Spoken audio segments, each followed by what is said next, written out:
Hello, everybody. Kristen Anchor here, KristenAnchor.com, your parent empowerment specialist. I am so excited to have my special guest today, Karima Davis. And Karima is founder and CEO of Tutor Partners. And she is going to be helping all of us parents with lots of good ideas of how to help our kids during this challenging year. So Karima, can you just introduce yourself, tell us a little bit about yourself and a little bit about Tutor Partners? Yeah, absolutely. Thank you so much, Kristen, for having me today. I'm so excited to be here. I guess I'll just introduce myself. I am the founder and CEO of Tutor Partners. We are a virtual tutoring company. We work with families across the country, but we're based in Maryland. In the Baltimore area, and we work primarily with middle and high school students, with families who have students who are overwhelmed and just need support with getting through a particular subject or with test prep, and maybe they don't necessarily have to be students who are struggling per se, but they are, mostly we get a lot of high achievers who come to us who just want to make sure they're staying above water and keeping their grades up really high, and that they're keeping that confidence going too. So that's mostly what we do. And we also work with families who are preparing for college with SAT prep. Right now, things are a little bit different. We're having a very unusual school year in that most students are learning virtually, which is something that we're very comfortable and used to here at Tutor Partners, but in many homes, we're not, in all of our homes, we're not really used to having our kids go to school full time virtually. Right. So that is something that's a little bit different. Now, if I've homeschooled my children, I'm a mom of 5, and I started homeschooling when my oldest was starting kindergarten. And so 16 years ago, virtual learning was a thing. It has been a thing, since way back when. So it's something I'm very comfortable with, and I'm happy to share some tips to families, as to how you can help your children be successful with virtual learning. That's the thing, you're so lucky to have that background and knowledge already. And what I've been hearing from a lot of parents, and it's interesting because parents now are seeing and experiencing what their children are like. And a lot of what I'm experiencing, and I know some of my parents, is how do we help them to focus? There's so many distractions in the house when we're doing our distance learning days. So how do we help our kids to stay focused?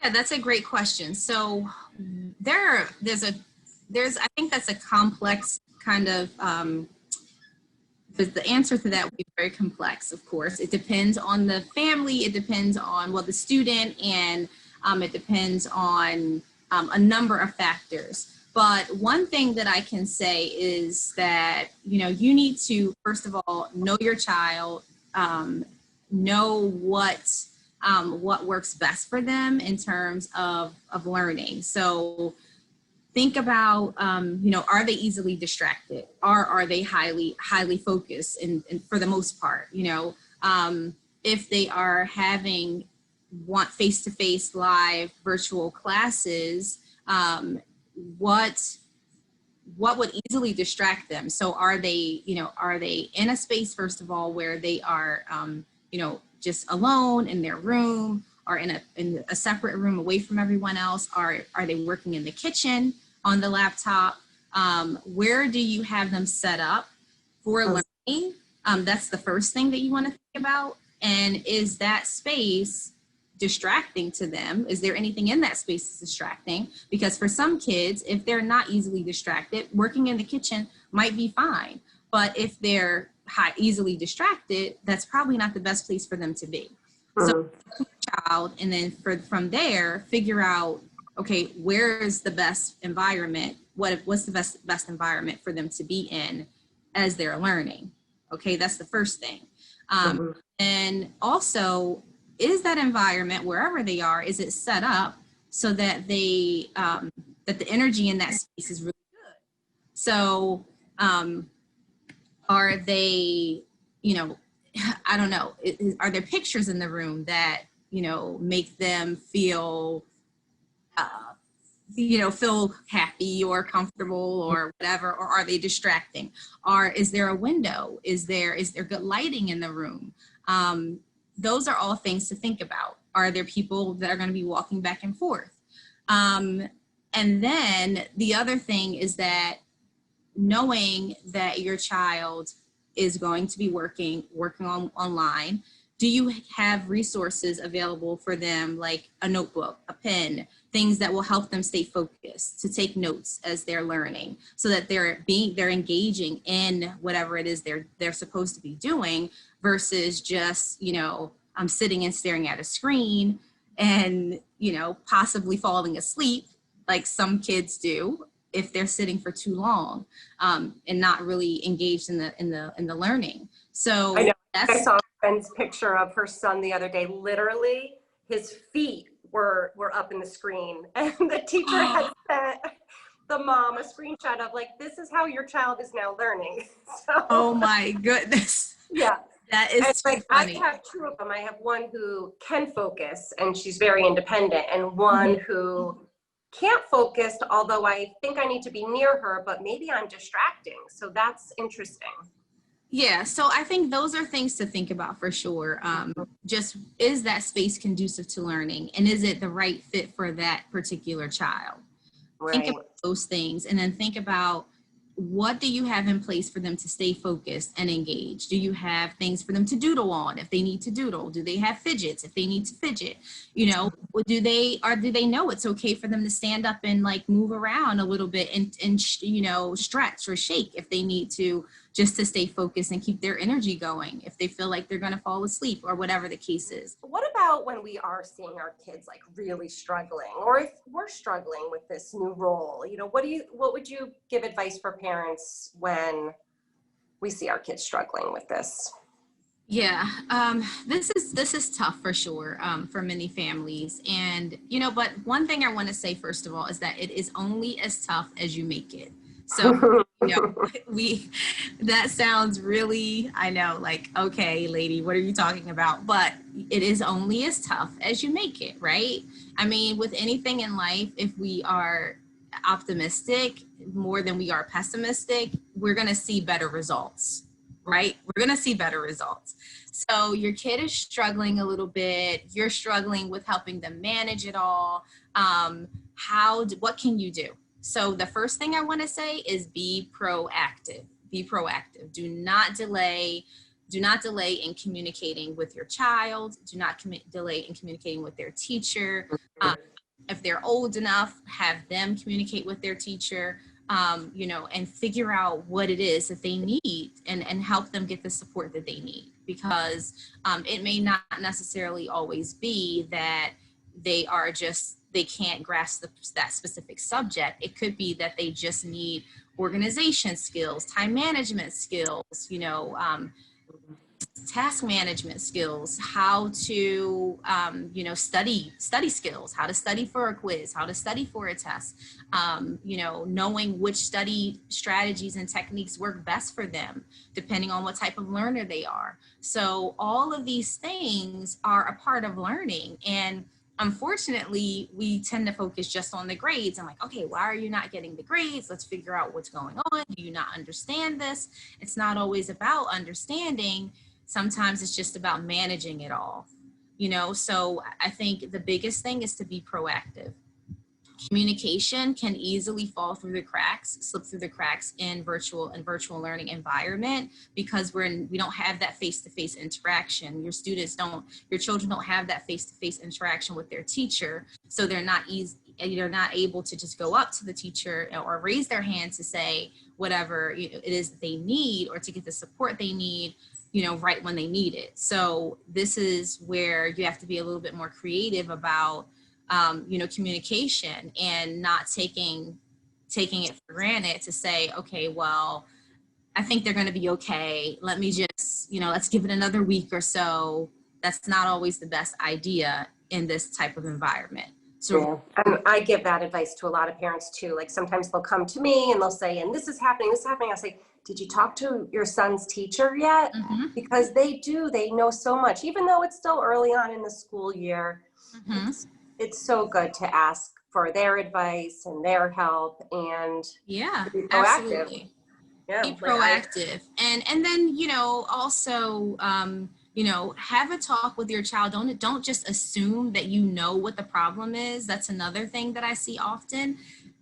Really have a conversation with your child and allow them to tell you what they think is going on, because there are times when they know themselves what's happening and what's going on. And, you know, you can't just automatically assume that it's something different, you know, that we sometimes think we know better as parents, but we really need to understand, you know, give our children a chance to express what they feel and what they are struggling with, because they might be able to better explain it themselves, or better, you know, let us know what's going on themselves. That is huge. And we do, like, you ask them and then ask again. And the question, you know, you keep kind of asking deeper and they'll tell you. That's really good advice. Yeah, for sure. Definitely do that. And don't delay it. I mean, the worst thing that you can do is delay getting support. If your school is not, you know, I've been hearing about, especially students who have IEPs and 504 plans,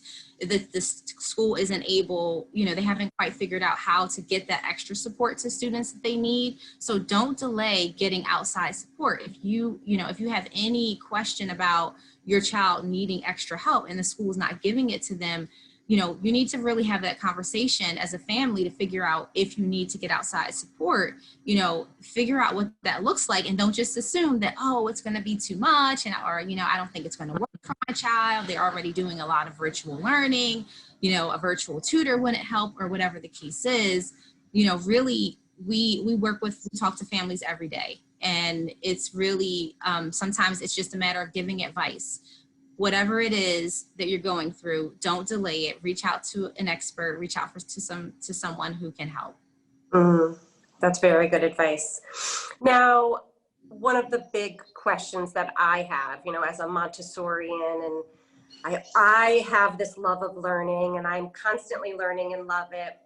I'm concerned that my kids are going to lose that love of learning. And how do we, you know, like, and I do feel the tension a little bit when I'm like, well, you just have to do your work, you know, like, how do I help them to support that love of learning, and how can parents really give that to the kids? Because this is a window, and I wouldn't want that to be lost in this virtual learning year. Yeah, absolutely. That is a great question. What's more important than our children loving learning, right? Loving, you want them to be a lifelong learner. You want them to love learning. If that is lost, then they lose motivation, they lose confidence, everything else goes down the hill. So the biggest thing that I could say is really to figure out what their passions are. What subjects are they, you know, have they always loved? What are they interested in? Where do you see them excelling? Try to get them, you know, if they love science, right? Or they don't love math so much, so they love science, don't focus on the math, because that's our first, inclination is to like go and focus on the area where they need the most improvement, right? Meanwhile, your child is learning virtually and they love science, you know, what can you do? And maybe they're not getting it in the way they normally would if they were in the classroom. What can you do to help them just fuel that passion, right? So maybe it's like, you know, creating a plan where they do like a weekly science experiment. If they're old enough, incorporate them in planning that, right? Work with other families to figure out a way to meet up outdoors, to do some type of, collaborative learning.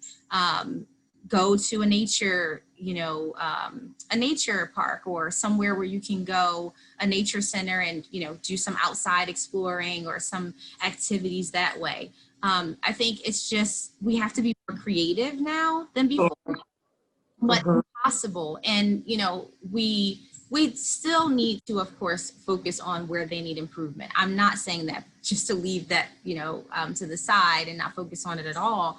But I really think that if if love, the love of learning is something that's really important, which it is, we need to make sure that we are taking advantage of our children's passions and really fueling them, because if we do that, what happens from there? They build confidence, the motivation increases, and then you have a better chance of having them sit down to do some math practice a few hours, a few hours a week.